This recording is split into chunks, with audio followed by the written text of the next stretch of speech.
Hello everyone. Today we want to talk about inductors, and inductors are one of the main elements in circuits and electrical systems.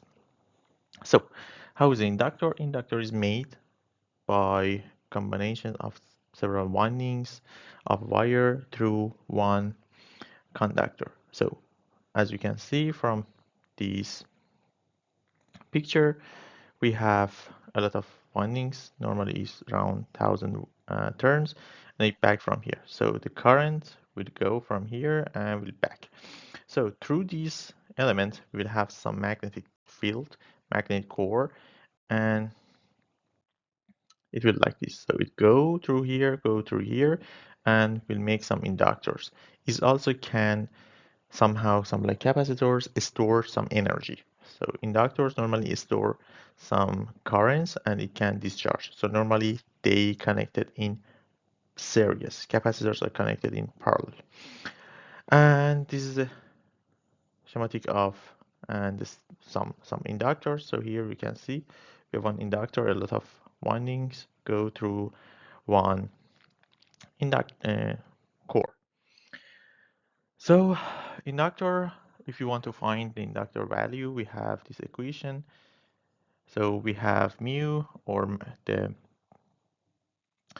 permeability of the magnetic core, and we have n, the number of turns, power 2, A is the area, and L is the length.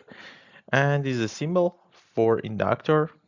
If current go through this one, normally, because it's connected in series, we can find the voltage by this equation. So for example, if the current is DC, then this part will be 0. So it cannot do anything in DC systems. So in DC systems, conductor is just some solid line. And in AC systems, we can see the impact. So for example, here, if we have this current in one system, then here the derivative will be some number, and after that is constant, so it will go to 0, something like this. Here we have example. So if the steady state current of this 4 amps is go pass through a one inductor, 0.5 Henry, so the unit is Henry, and if you want to see how much is the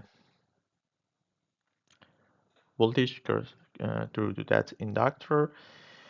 So we can see that the switch is opened and closed after 10 milliseconds, so we will have some changing through the inductor, so it's not constant DC value. So V is equal to L di dt.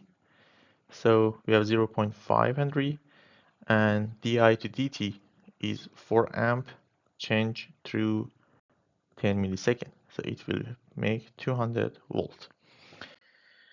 And if you want to find the power or energy across the inductor is 1 divided by 2 Li2.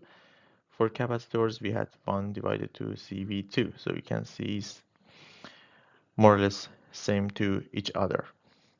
So if, for example, we have 5 millihenry inductor, current is 2 amp, then the power will be this watt, is not joule. The rules for series and connection equivalent values for inductors is exactly same with resistors. So if we have some series inductors, the equivalent value will be summation of them. And if we have some parallel connection of inductors, the equivalent value we'll find from this equation. So for example, if we have one circuit made by two parallel inductor series with these two, so first we should find the equivalent value for this one. It will be found by this equation, and it will be 4 millihenry. So then we have 2 millihenry, 4 millihenry, and 3 millihenry. Then it will be summation of these three. It will be 9 millihenry. If you want to find the equivalent values for other examples here, we have this series here. It will be 7 millihenry summation. Then it will be parallel with this one. Then the result will series with these two. Here we have these two parallel. Then it will be series with this, and at the result it will be parallel with this one. You can find it at home. So if you want to compare this video with previous video, an inductor and capacitor, this is symbol for inductors, this is symbol for capacitors. So for inductor, normally we have current and we can find voltage by this. For capacitors, normally we have voltage and we can find the current by this.